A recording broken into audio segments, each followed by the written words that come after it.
Oh, hi.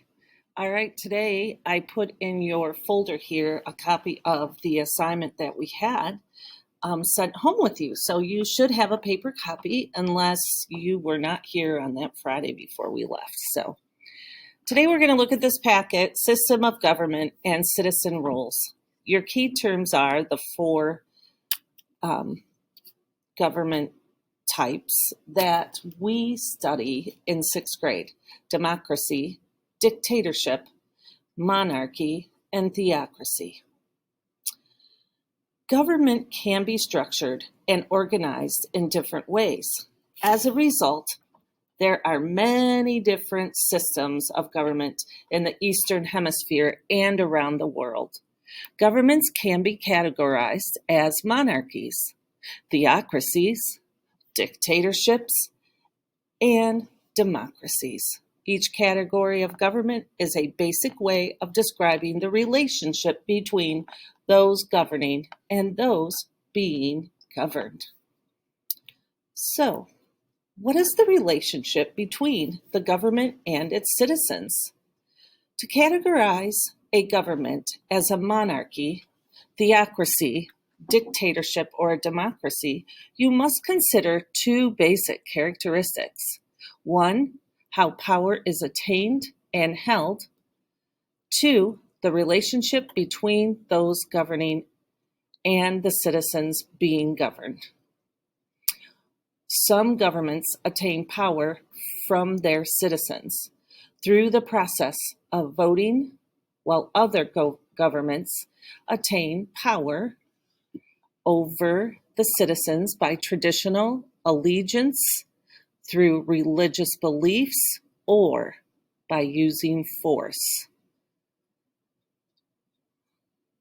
I just looked up at our flag. Every morning we say, I pledge allegiance to the flag of the United States of America. So an allegiance is where your heart lies, where you believe and feel that this is important, and you pledge those important things to your country. Now, we also have voting. So we have allegiance, plus we have voting. So we have the power by our vote. All right, the relationship between those governing and the citizens being governed.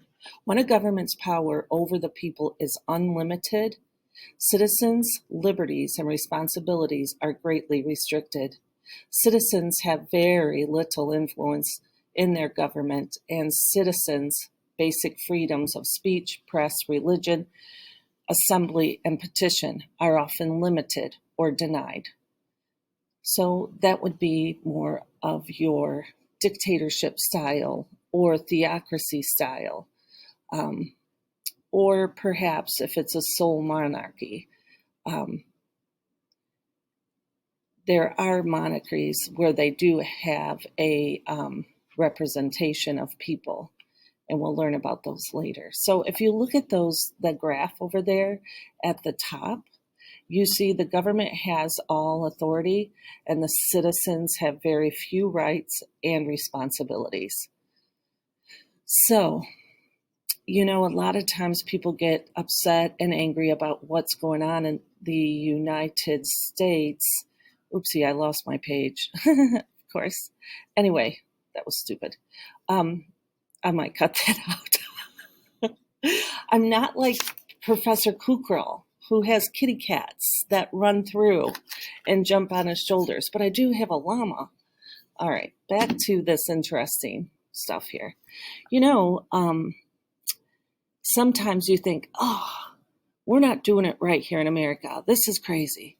But honestly, did you see all those freedoms?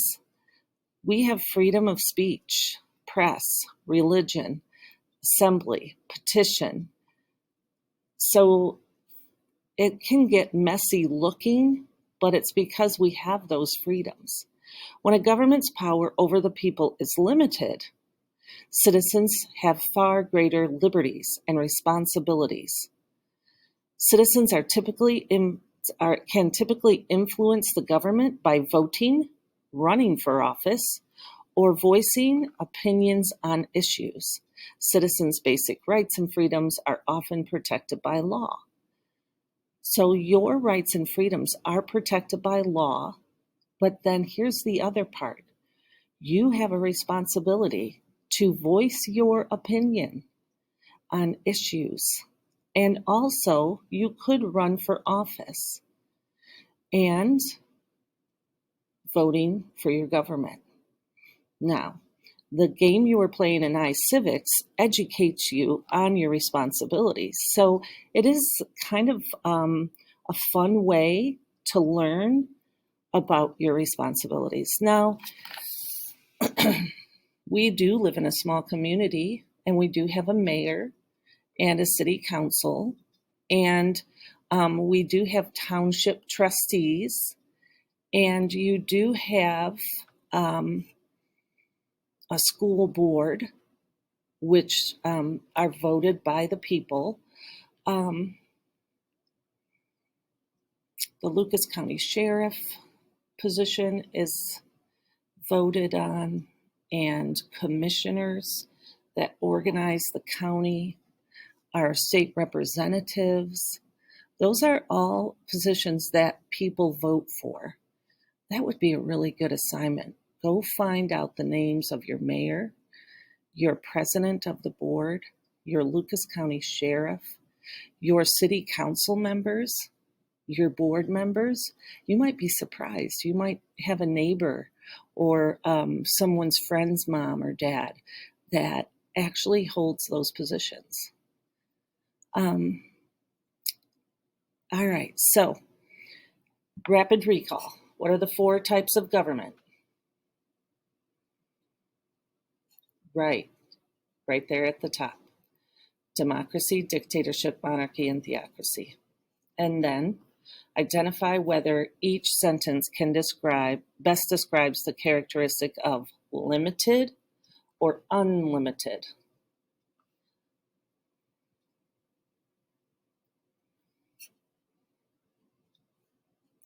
All right, government by the people, of the people. So before you get started, you should look at the highlighted word, democracy. Is voting a bold word? It kind of looks like one.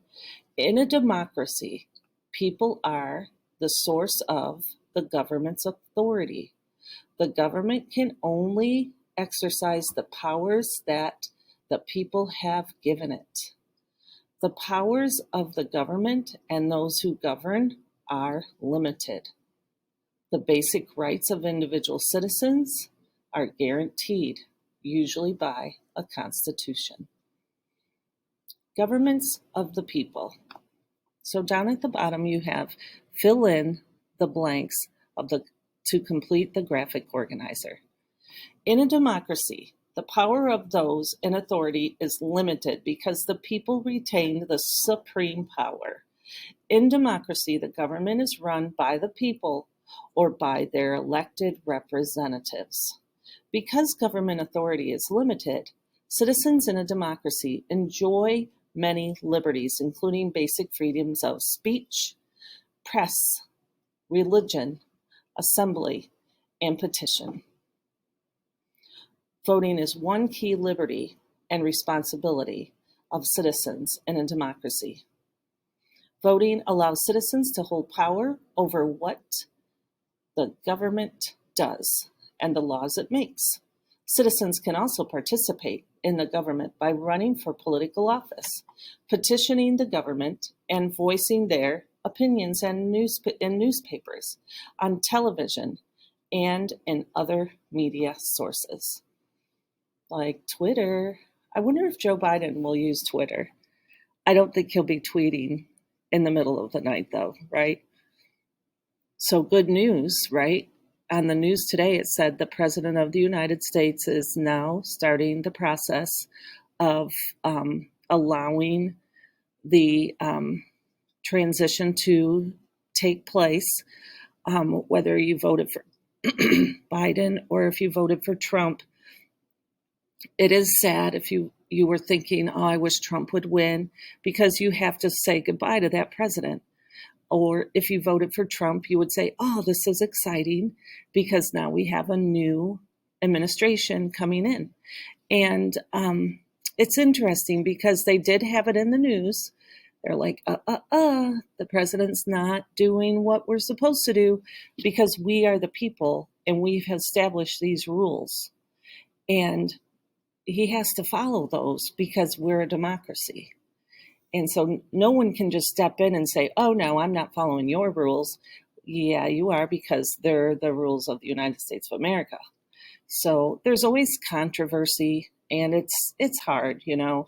Both Biden and Trump are very hardworking, intelligent individuals. And so we're going to be okay with changes, but changes always feel scary to me. I always feel like, oh no, what's going to happen? And it doesn't matter either way. You know, when George Bush was a president and then a new president came in, I was like, oh no. And then President Obama was the president and a new president was coming in. I'm like, oh no, you know, so it's just a sad and happy transition, I guess you could say. All right, so now it says fill in the blanks to complete your graphic organizer. So we have a constitution, liberties, limited, people, representatives, and voting. So you're just looking for the definitions and filling those in.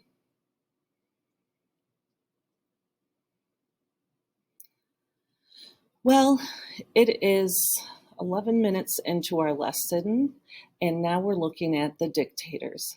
Dictators take power in a dictatorship. So notice the graphic or the text, not graphic organizers, but the text features. Dictatorship is highlighted and bold. And over on the side, it says in a dictatorship. Oh my goodness, for a second there, I thought it said dietatorship. That would be bad. I need a diet though.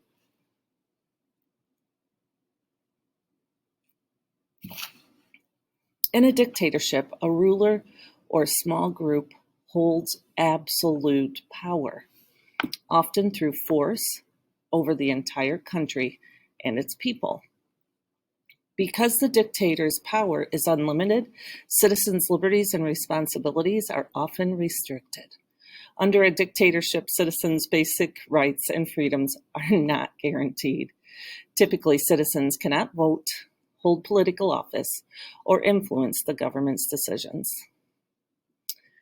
So, you know, sometimes as kids, we feel like, whoa, we have all these rules to follow. We have to stay in our seat.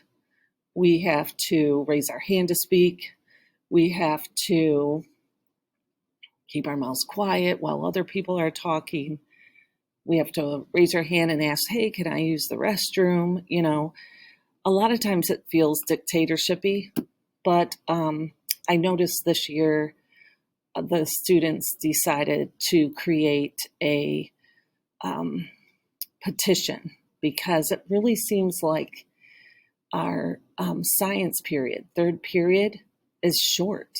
And science takes a little more time than just that 40 minutes that we have, if it's actually a complete 40 minutes. So, they decided, hey, we need to draw up a petition and present it to the principal. And he listens when the students talk. A few years ago, one of our students who's very tall, and she had really long legs. And so the shorts policy for her didn't work because she would have to get really long shorts. So she emailed the principal along with a few other friends, and they took pictures, or they, you know, presented them with pictures of, you know, taller girls and where their shorts fall. And he made a change. You know, even though he's in charge of enforcing the rules and making sure everybody's following the rules, he listened to his community of students. So, you know, even as parents, we listen to you. But when you ask to play video games for 8 hours a day, that's crazy. Anyways, but other than that, once you get older, you need to make sure you use those responsibilities and speak your mind on your opinions on issues, and also, maybe consider running for a position on a council or as the mayor or as, that sort of thing. All right, so answer the questions. How does a dictator attain or hold power?